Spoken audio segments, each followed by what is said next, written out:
तो जय हिंद सभी को। जैसा आपको दिख रहा है आपकी स्क्रीन पर, आज मैं लेके आया हूं आपके लिए मॉक टेस्ट नंबर 16, जो कि आपका 2020 सीरीज का है। इसका मतलब क्या है, 2020 वाली स्पीड में 20 आफ्टर 20 पाने के लिए, है ना। तो मॉक टेस्ट नंबर हमारा कौन सा है, 16 है ना। तो विदाउट वेस्टिंग द टाइम चलो शुरू करते हैं, ठीक है। देखो, इस पैसेज में से आपके 4 क्वेश्चंस हैं, है ना। और ये जो पैसेज है ना पाब्लो पिकासो के बारे में, चलो पहले इसका हिंदी ट्रांसलेशन देख लेते हैं, फिर उसके बाद हम क्वेश्चंस को सॉल्व करेंगे, ठीक है। चलो, तो क्या कह रहा है ये, Pablo Picasso showed, Pablo Picasso ने दिखाई क्या, इज ट्रूली, क्या दिखाया, इज ट्रूली एक्सेप्शनल, जो टैलेंट है वो, यानी उनमें जो वास्तव में जो एक्सेप्शनल, यानी बोले तो असाधारण, मतलब सबसे हटकर टैलेंट दिखाया। कब से, from very from a very young age, यानी काफी छोटी उम्र से उन्होंने ऐसा दिखाना चालू कर दिया। His first word was Lapis, उनका जो पहला शब्द था वो क्या था, वो था लैपिस। लैपिस का स्पेनिश फॉर पेंसिल, स्पेनिश में जिसका मतलब क्या था, पेंसिल, ठीक है। तो जो पहला शब्द बच्चा बोलता है ना, जैसे हमारे यहाँ बोलते हैं मम्मी पापा वगैरह जो भी है, तो उनका जो पहला शब्द निकला था वो क्या निकला था, लैपिस, जिसका स्पेनिश में मतलब था पेंसिल, ठीक है। पेंसिल क्या करती है, ड्राइंग। चलो, एंड ही लर्नड, और उन्होंने सीखा, to draw before he could walk, और चलने से पहले वो चित्र बनाना सीख गए। टू ड्रॉ, ड्रॉ का मतलब क्या होता है, रेखा खींचना, चित्र बनाना, है ना, बनाना कुछ। तो चलना बाद में सीखा, पहले उन्होंने बनाना सीख लिया। He was the only son in the family, वह एकमात्र बेटा थे, है ना। ओनली का मतलब है यहाँ पे एकमात्र, ठीक है। क्या है, एक मात्र, इसका मतलब, ठीक है भाई, यानी केवल वही थे अपनी फैमिली में, है ना, अकेले बेटे। एंड वेरी गुड लुकिंग, और कैसे थे, बहुत अच्छे लुकिंग वाइज भी अच्छे थे, मतलब गुड लुक था उनका, है ना। सो ही वॉज थरोली स्पॉइल्ड, और इसी वजह से वो क्या थे, थरोली यानी पूरी तरह से, स्पॉइल्ड यानी बिगड़े हुए। कहते ना तुम्हारा बेटा बड़ा बिगड़ा हुआ, बड़ा लाडला है, कहते ना। तो थरोली स्पॉइल्ड, अब स्पॉइल्ड है ना, वो आपका स्पॉइल से बना है, किससे बना है, स्पॉइल्ड। स्पॉइल का मतलब होता है सिर चढ़ाना, बिगाड़ना, खराब करना, या किसी चीज को बेकार कर देना या खराब हो जाना। जैसे दूध भी स्पॉइल हो जाता है, खराब हो जाता है, सड़ जाता है, गल जाता है, बेकार हो जाना, उसको बोलते हैं स्पॉइल। तो स्पॉइल्ड जैसे कोई बिगड़ा हुआ व्यक्ति भी होता है ना, तो उसके लिए भी हम स्पॉइल लगाते हैं। लेकिन यहाँ पे स्पॉइल्ड क्यों, क्योंकि स्पॉइल का थर्ड फॉर्म है स्पॉइल्ड, और थर्ड फॉर्म एडजेक्टिव का कार्य करता है ना। तो किसी के बारे में स्पॉइल वर्ड बात करेगा तो वो एडजेक्टिव बनेगा ना, है ना। तो इसलिए वो एडजेक्टिव बन जाता है स्पॉइल्ड करके, ठीक है। चलो, तो कहाँ है, हाँ। तो वो थरोली यानी पूरी तरह से ना, थरो से बना है एडवर्ब है इसका, ठीक है, पूरी तरह से। थरो यानी पूरा, थरोली यानी पूरी तरह से। ही हेटेड यानी वो नफरत किया करते थे स्कूल से। देखो एक चीज मैं बता दूं आपको, पास्ट के हैबिचुअल एक्शंस के लिए अभी तक आपने क्या पढ़ा है, पास्ट के जो हैबिचुअल एक्शंस हैं अभी तक आपने उसके लिए क्या पढ़ा है, यूज्ड टू, है ना, आपने यूज्ड टू पढ़ा है ना। और आपने एक चीज और देखी होगी, वुड प्लस वर्ब की फर्स्ट फॉर्म भी देखी होगी, है ना, वुड प्लस वर्ब की फर्स्ट फॉर्म भी देखी होगी। लेकिन तीसरी एक और चीज होती है, सिंपल पास्ट, है ना, या यूं कहें सेकंड फॉर्म जो होती है वो आपकी, वो भी आपका क्या बताती है, पास्ट के हैबिचुअल एक्शन। तो ये तीनों ही पास्ट के हैबिचुअल एक्शंस बताते हैं। हिंदी में अर्थ क्या आता है, या करता था, है ना, इस तरह से, है ना। तो इसी वजह से यहाँ पे जो हेटेड है ना, इसका मतलब क्या है, वह नफरत किया करते थे, कौन, पब्लो, किससे, स्कूल से। एंड ऑफन, और अक्सर कर, रिफ्यूज्ड, मना किया करते थे, अगेन इसका भी वही निकलेगा, है ना, रिफ्यूज टू गो, जाने के लिए मना किया करते थे, अनलेस, जब तक, हिज डोटिंग, डोटिंग मतलब होता है बहुत ज्यादा प्रेम करने वाले, है ना, बहुत ज्यादा स्नेह है, बहुत ज्यादा लाड़ प्यार करने वाले। तो जब तक his doting parents allowed him to take one of his father's pet pigeon with him, यानी वो स्कूल नहीं जाते थे, नफरत करते थे और मना कर देते थे। कब तक, जब तक उनके जो उनको उनके जो माता पिता थे उनको जो बहुत प्यार करते थे, प्यार करने वाले माता पिता जब तक उनको नहीं ले जाने देते थे, क्या, one of father's pet pigeon, pigeons होगा यहाँ पे, ठीक है, विद हिम, यानी उनके जो पिताजी के जो पालतू जो कबूतर थे उनमें से एक को साथ ले जाने के लिए नहीं अलाउ करते थे, जब तक उनके जो डोटिंग पेरेंट्स थे, बहुत ज्यादा प्यार लाड प्यार करने वाले जो पेरेंट्स थे, तब तक वो क्या करते थे, तब तक वो स्कूल नहीं जाते थे, मना करते थे। ठीक है, चलो आगे। अपार्ट फ्रॉम पिजन्स, कबूतरों के अलावा, अपार्ट फ्रॉम का मतलब होता है के अलावा, कबूतरों के अलावा, इसकी स्पेलिंग याद रखना, ठीक है, आता है। तो कबूतरों के अलावा his great love was art, उनका बहुत सारा जो प्रेम था ना वो किसे था, आर्ट यानी कला से था, है ना। एंड व्हेन इन 1991, और जब 1991 में हिज फादर, उनके पिताजी, who was an amateur artist, जो कि एक अनाड़ी यानी नौसिखिया कलाकार थे, मतलब उनको कला बला करना आता नहीं था, got a job as a drawing teacher at a college. जब उनको 1991 में, उनके जो पिताजी थे उनको 1991 में एक ड्राइंग टीचर की तरह एक कॉलेज में जॉब मिली। Pablo went with him to the college, तो पब्लो क्या करते थे उनके साथ, आगे यहाँ पे भी या करते थे, तो पब्लो उनके साथ कहाँ जाया करते थे, उनके साथ कॉलेज जाया करते थे। He often watched his father paint, तो अक्सर कर वो क्या करते थे, अपने पिताजी को पेंट करते हुए देखा करते थे। देखो, वॉच एक ऐसी वर्ब है जिसके बाद में बेयर इन्फिनिटिव आता है, ठीक है, क्या आता है, बेयर इन्फिनिटिव, ठीक है, बेयर इन्फिनिटिव आता है, बेयर इन्फिनिटिव। ये क्या होता है, ये होता है आपका वर्ब की फर्स्ट फॉर्म, यानी सिर्फ वर्ब की फर्स्ट फॉर्म आएगी, टू नहीं आएगा, ठीक है। तो इसलिए यहाँ पे पेंट का पेंट आया है, टू पेंट नहीं आया, ठीक है। तो वो अक्सर कर क्या करते थे, पब्लो अपने पिताजी को पेंट करते हुए देखा करते थे। एंड समटाइम्स, और कभी कभी, वॉज अलाउड टू हेल्प, और कभी कभी उनको मदद भी करने दिया जाता था कि आज मदद कर दो, है ना, बनाने में। वन इवनिंग, एक शाम की बात है, his father was painting a picture of his pigeons, उसके जो पिताजी थे पब्लो के, वो क्या कर रहे थे, वो एक पेंटिंग बना रहे थे अपने ही कबूतरों की। व्हेन, जब भी क्या हुआ, he had to leave the room, उनको रूम से बाहर जाना पड़ा, है ना, रूम जहां वो पेंटिंग कर रहे थे वहां से बाहर जाना पड़ा, किसी कारणवश गए होंगे, है ना। ही रिटर्न्ड, और वो लौटे, एंड फाउंड, और उन्होंने पाया, दैट कि जब वो लौटे तो उन्होंने पाया कि Pablo had completed the picture, Pablo ने उस पिक्चर को क्या है, पूरा कर दिया है। And it was so amazingly beautiful, और ये इतनी ज्यादा सुंदर थी, मतलब आश्चर्य सा हो रहा था, इतनी ज्यादा सुंदर थी। एंड लाइफ लाइक, और ऐसी लग रही थी जीवंत, मतलब जैसे कि ये कबूतर पेंटिंग में नहीं है बल्कि जीवित है, इस तरह से पेंट किया था।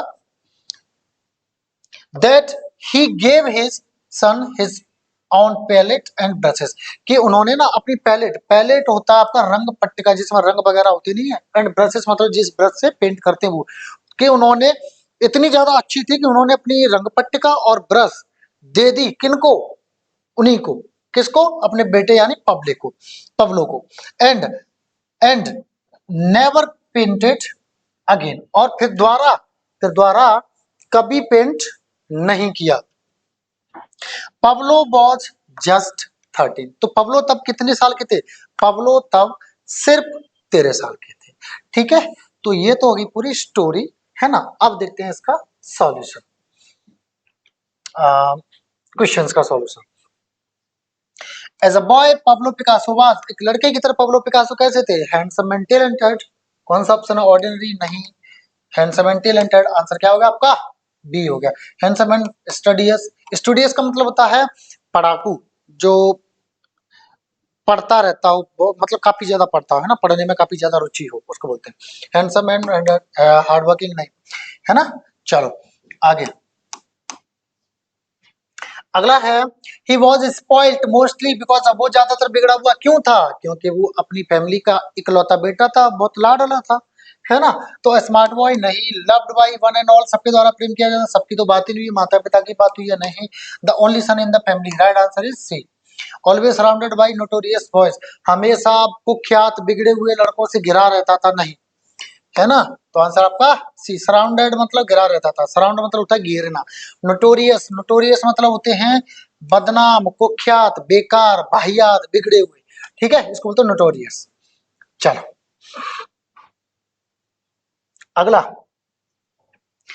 Picasso went to school only when, Picasso school कब जाते थे? जब उनके जो डोटिंग पेरेंट्स थे उनको एक अपना कबूतरों में से एक पालतू कबूतरों को साथ में ले जाने दिया करते थे तब।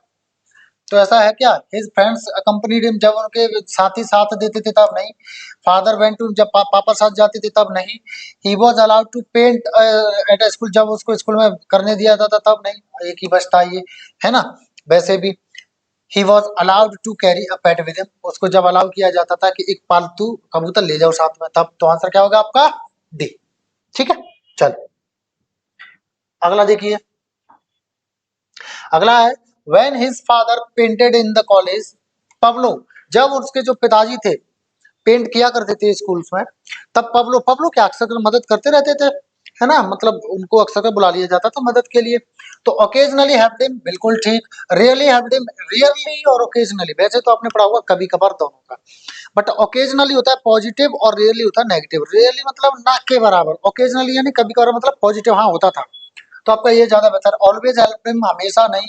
इनवेरिएबली का मतलब भी होता है ऑलवेज, तो ये भी नहीं है ना। ओकेजनली आपका राइट आंसर है। ठीक, चलो, क्योंकि वहां पे देखो दिया था ना ऑफन, ऑफन है ना, ऑफन भी क्या होता है? ओकेजनली। ठीक है, तो आपका आंसर यही हो जाएगा।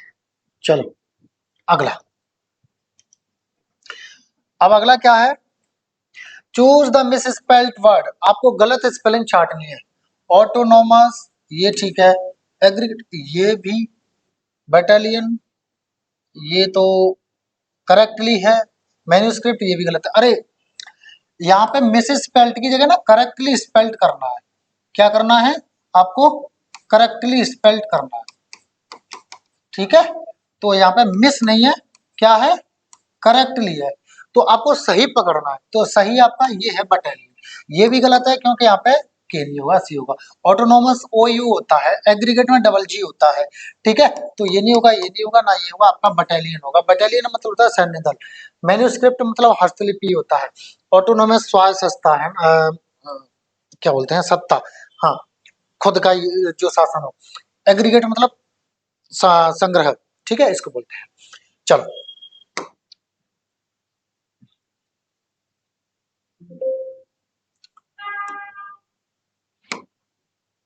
चलो जरा देखिए। Give one word for a diplomatic minister of the higher order sent by a country to another.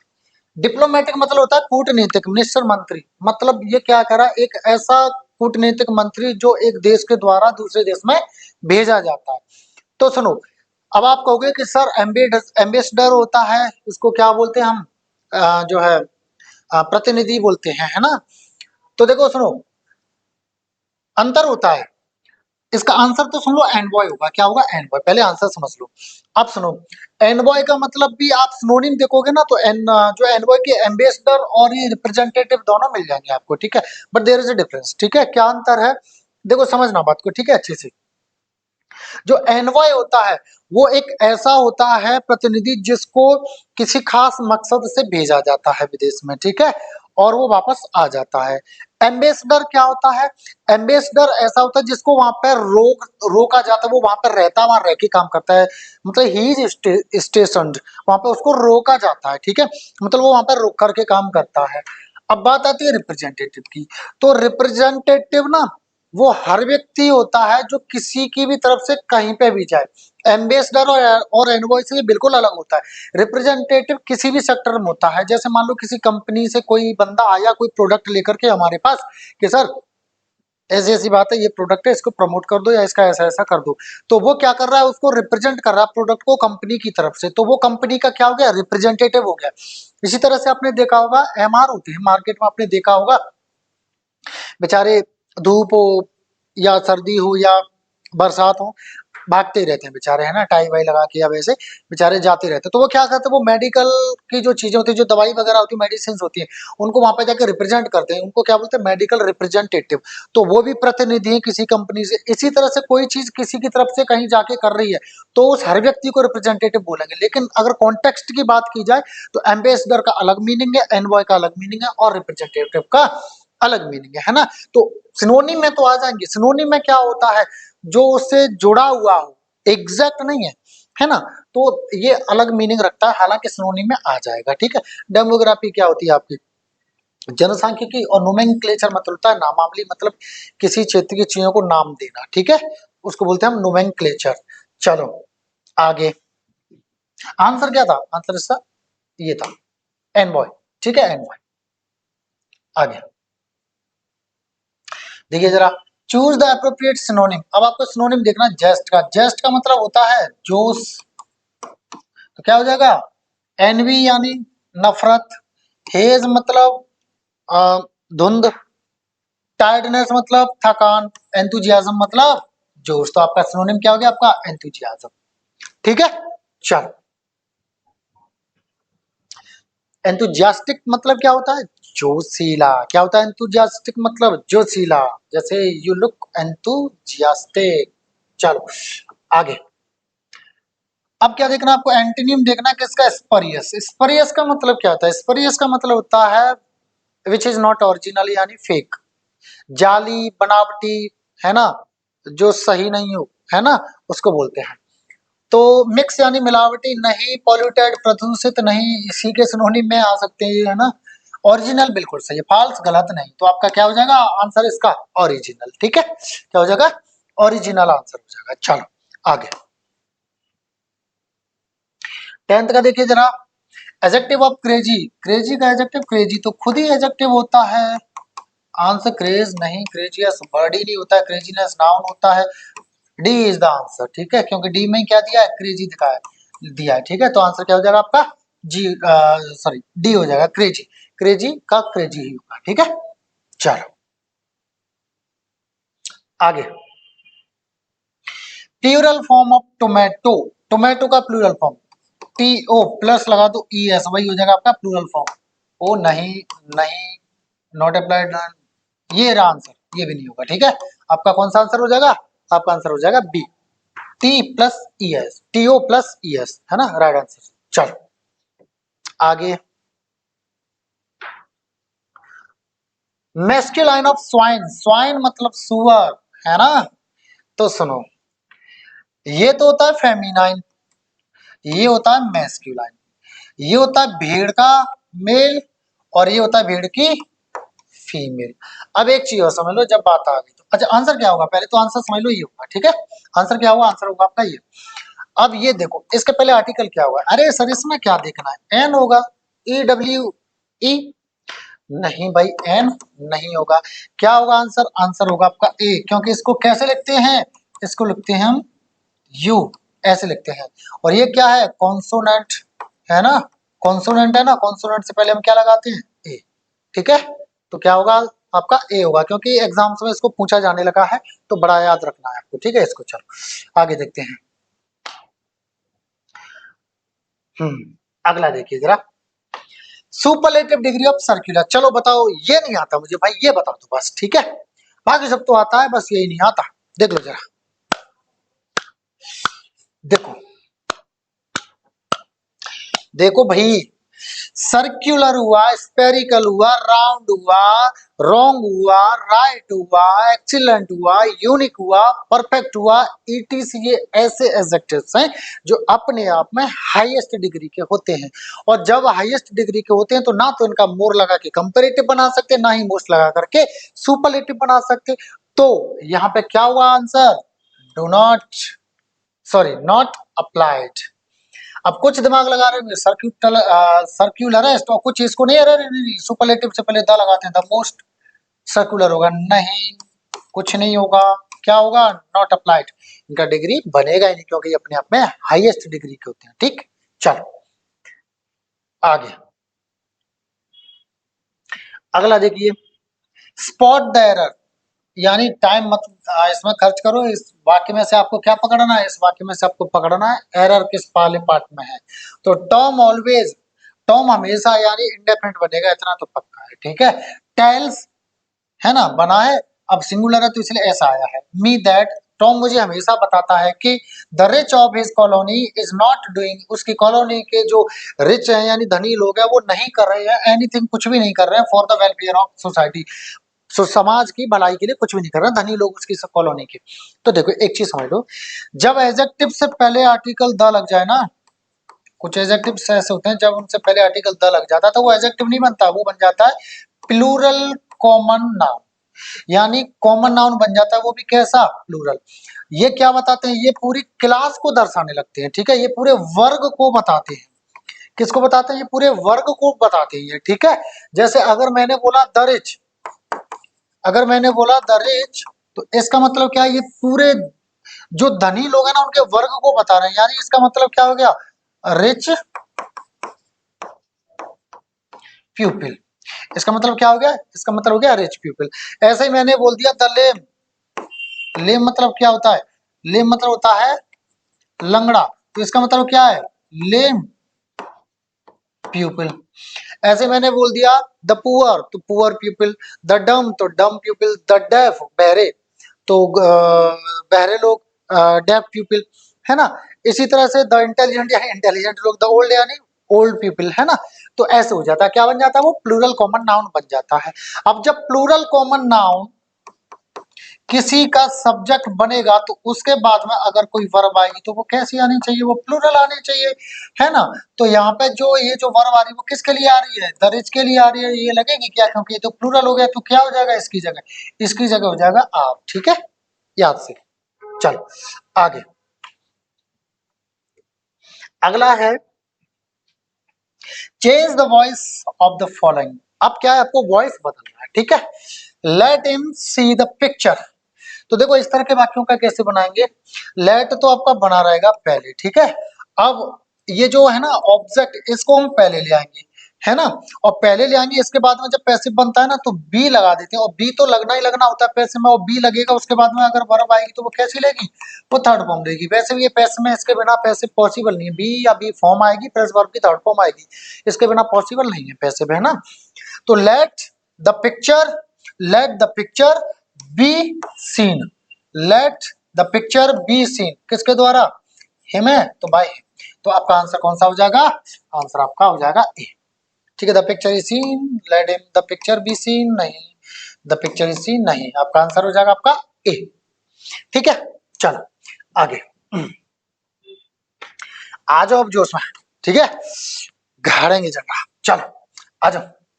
Change the narration of the following, Ruby मतलब आपको क्या करना है, नरेशन बदलना है, डायरेक्ट है तो इनडायरेक्ट में, इनडायरेक्ट है तो डायरेक्ट में, ठीक है। चलो आ जाओ। रूबी रिक्वेस्टेड मी, रूबी ने मुझसे रिक्वेस्ट की, प्रार्थना की, to land her RS 1000 the next day, उसने उससे रिक्वेस्ट की कि मुझे जो है 1000 रुपये दे दो कल। इसका मतलब देखो यहाँ पे कॉमा इन्वर्टेड कॉमा नहीं, इसका मतलब क्या है, ये इनडायरेक्ट बना हुआ है। अब हमें छांटना क्या होगा, हमें छांटना होगा डायरेक्ट। तो रूबी रिक्वेस्टेड मी का मतलब क्या हो जाएगा, रूबी सेड टू मी, सब में ही है, कोई दिक्कत नहीं, यहाँ तक तो सब एक जैसे, यहाँ तक सब एक जैसे। अब रिक्वेस्ट करी तो प्लीज भी आएगा, और प्लीज लैंड, यहाँ तक भी सब एक जैसे, तो यहाँ पे भी कोई दिक्कत नहीं है। अब रूबी ने बोला कि मुझे दो, तो लैंड, लैंड यानी क्या है, वर्ब है, लैंड यानी क्या है, वर्ब है, तो वर्ब आ गई।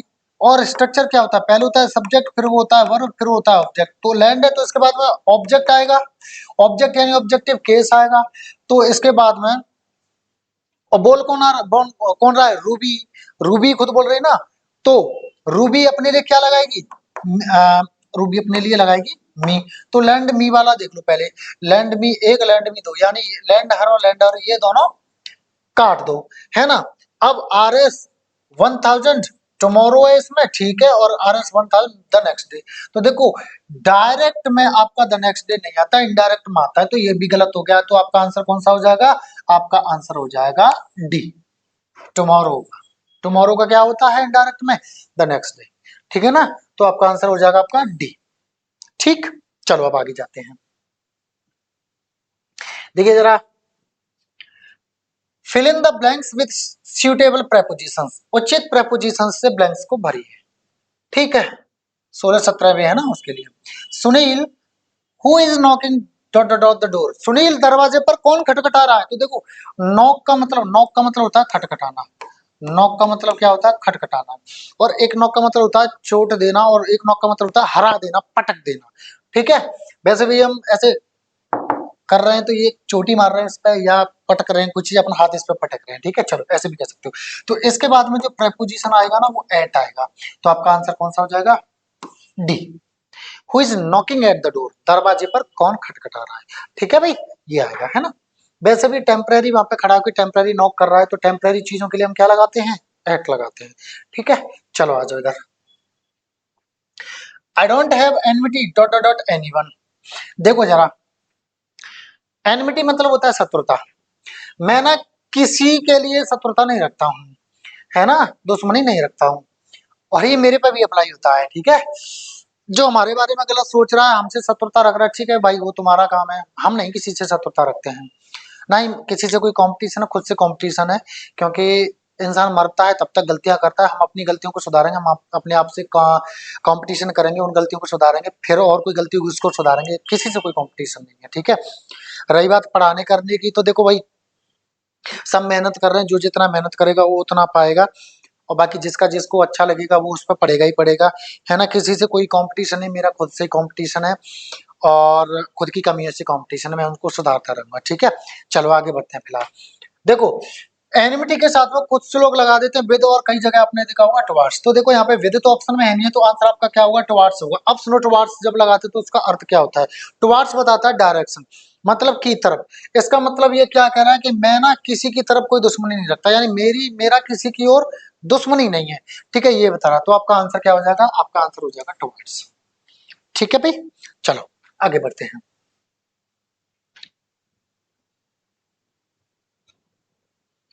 आगे देखो, fill in the blanks with suitable words. उचित शब्दों से आपको ब्लैंक्स को फिल करना है, भरना है ना। If U dot dot dot well, I would have selected you for next round. तो देखो, ये बात पास्ट की हो रही है, तो आपका प्रेजेंट का कोई ऑप्शन है नहीं है। वुड हैव डन है, वो हैड डन है, डिड है, और हैड बीन डन डूइंग है। ठीक है, देखो पहले मैं आपको स्ट्रक्चर बताता हूँ। पहले तो ये समझ लो कि इफ क्लॉज होगा ना, ये कंडीशनल वाक्य है ना। इफ है ना, ये कंडीशनल वाक्य है। प्रेजेंट कंडीशनल होते हैं, पास्ट कंडीशनल होते हैं। ये पास्ट कंडीशनल है क्योंकि इसमें वुड हैव प्लस वर्ब की थर्ड फॉर्म आई है। मैं दो तरह से बताऊंगा इसको, ठीक है, समझो। पहली बात तो इफ क्लॉज होता है ना, इफ क्लॉज कौन सा? ये वाला इफ क्लॉज है, जिसको कंडीशनल क्लॉज भी कह देते हैं। ठीक है, तो इफ क्लॉज में कभी भी विल, सेल या सेल या वुड जो है नहीं आएंगे, कभी भी ये नहीं आएंगे। तो आपका ऑप्शन पहले यहां से हटा लो, एक ये हट गया। ठीक है, और कोई है नहीं है ना। अब सुनो इसका स्ट्रक्चर समझो। स्ट्रक्चर क्या होता है? ये पास्ट कंडीशनल होता है। इसका स्ट्रक्चर होगा इफ होगा, प्लस आपका सब्जेक्ट होगा, प्लस आपका हेड होगा, है ना। प्लस हेड किसकी फॉर्म है? हैव की है, और हैव की फॉर्म है तो हैव अपने बाद में क्या लेती है? वर्ब की थर्ड फॉर्म। तो यहाँ पे जो वर्ब आएगी वो क्या लेगी? थर्ड फॉर्म लेगी। कॉमा लगा दो बीच में। अगला जो स्ट्रक्चर होगा वो क्या होगा? सब्जेक्ट होगा, सब्जेक्ट के बाद में वुड होगा, है ना। वुड है, इसको भी परफेक्ट बनाते हैं, तो इसके बाद में हैव होगा, है ना। हैव है तो हैव के बाद में जो वर्ब आएगी वो कैसी होगी? वो होगी थर्ड फॉर्म। तो ये रहेगा आपका स्ट्रक्चर। अगर इस स्ट्रक्चर को सेंटेंस फॉलो कर रहा है तो सेंटेंस करेक्ट है, नहीं कर रहा, कहीं गड़बड़ हो रही है, वहीं आपकी गड़बड़ है। तो देखो यहाँ ब्लैंक दिया है, इसका मतलब ये तो पूरा सही है। तो देखो, वुड हैव वर्ब की third form, would have verb की थर्ड फॉर्म, इसका मतलब सही है। इसका मतलब इससे पहले वाला जो स्ट्रक्चर है वो कैसा होना चाहिए? सब्जेक्ट हैड वर्ब की थर्ड फॉर्म। सब्जेक्ट है, ना वर्ब है, ना थर्ड फॉर्म, ना हेड है, ना थर्ड फॉर्म है। तो ऑप्शन में देख लो हेड और थर्ड फॉर्म। तो देखो head third form, head third form, ING की जरूरत नहीं है इसकी, है ना। वुड गलत हो गया, डिड आएगा नहीं, तो आपका आंसर क्या हो जाएगा? ए हो जाएगा। ठीक है, क्या हो जाएगा? आंसर आपका ए हो जाएगा। चलो आगे बढ़ते हैं। देखिए जरा, milk dot dot dot is dot dot dot wholesome for us. Wholesome मतलब होता है स्वास्थ्यकर। ठीक है, क्या होता है? मतलब फायदेमंद, स्वास्थ्यकर। ठीक है, चलो हेल्दी कह सकते हो, है ना। तो देखो, मिल्क कैसा है? अनकाउंटेबल है ना, अनकाउंटेबल है ये। और अनकाउंटेबल से पहले हम आर्टिकल जो है नहीं लगाते हैं। तो इसका मतलब नो आर्टिकल वाला कौन सा? पहले तो ये ऑप्शन देखो, यहाँ पे है, ये गलत हो गया, यहाँ पे गलत हो गया, ए गलत होगा। आपका आंसर सीधा सीधा ये मिल रहा है ना। और वैसे भी देख लो जरा, मिल्क से पहले नो आर्टिकल आएगा और उसके बाद में होलसम फॉर अस, अब आर्टिकल आएगा किसके लिए, नाउन तो है नहीं है ना, नाउन तो है नहीं है, तो नॉट अप्लाइड, तो इसका मतलब आंसर क्या हो जाएगा आपका, डी हो जाएगा। ठीक है, चलो आगे देखते हैं अगला क्वेश्चन। अगला क्वेश्चन है He is too lazy to take bath in winters. Remove to from this sentence. अब देखो ये रिमूवल ऑफ टू आ गया, ये एडवर्ब चैप्टर से पूछा जाता है। ठीक है, हाँ तो देखो इसमें क्या कहानी होती है, वैसे आपको कई सारे नियम बताए जाते हैं, मैं छोटा सा नियम भी बताऊंगा आपको, लेकिन एक अर्थ समझे। रिमूवल ऑफ टू का मतलब ये होता है कि टू को हटा दो, शब्द बदल जान दो, लेकिन अर्थ नहीं बदलना चाहिए। ठीक है, जैसे मैंने कहा he is too lazy to take bath in winters, यानी वो इतना ज्यादा मतलब वो कुछ ज्यादा ही लेजी है, वो कुछ ज्यादा ही आलसी है सर्दियों में नहाने के लिए, ये अर्थ निकल रहा है ना, वो कुछ ज्यादा ही आलसी है सर्दियों में नहाने के लिए। यानी इसका मतलब क्या निकल रहा है, वो इतना आलसी है ना कि वो सर्दियों में नहीं नहाएगा, यानी नहीं नहाएगा या नहीं नहा सकता है। अब देख लो इस हिसाब से जो सेंस निकल रहा है उसको आप कर दो, नियम रटने की जरूरत नहीं पड़ेगी, नियम भी बता दूंगा, पहले समझो इसको। He is very lazy to take bath in, नहीं है ना, शब्द आपको ये बदलना पड़ेगा ना, टू ये हटाना है दोनों, है ना। तो देखो he is so lazy that he can not take bath in winters, वह इतना आलसी है कि सर्दियों में नहीं नहा सकता, बिल्कुल ठीक है। आगे का he is so lazy to take, नहीं, he is very lazy that he can not, नहीं वेरी नहीं लगाएंगे, सो लगाते हैं। ठीक है, अब सुनो इसका जो नियम है वो क्या है, टू टू को जब उठाते हैं ना तो लगाते हैं सो, और दैट और प्लस में लगाएंगे कैन, कैन सब्जेक्ट के बाद में ये रहेगा। ठीक है, तो देखो सो दैट और कैन आ गया। ठीक है, तो आपका आंसर हो जाएगा बी।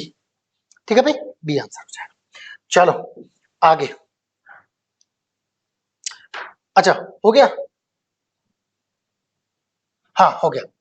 चलो तो अभी आपको क्या करना है, एक छोटा सा काम है, जो है आपको चैनल को सब्सक्राइब करना है, और अगर आपको वीडियो अच्छी लगी हो और कंटेंट जो मिल रहा है वो आपके लिए फायदेमंद है, तो प्लीज वीडियो को लाइक करें और अपने दोस्तों के साथ, अपने जानने वालों के साथ इस वीडियो को शेयर करें, है ना।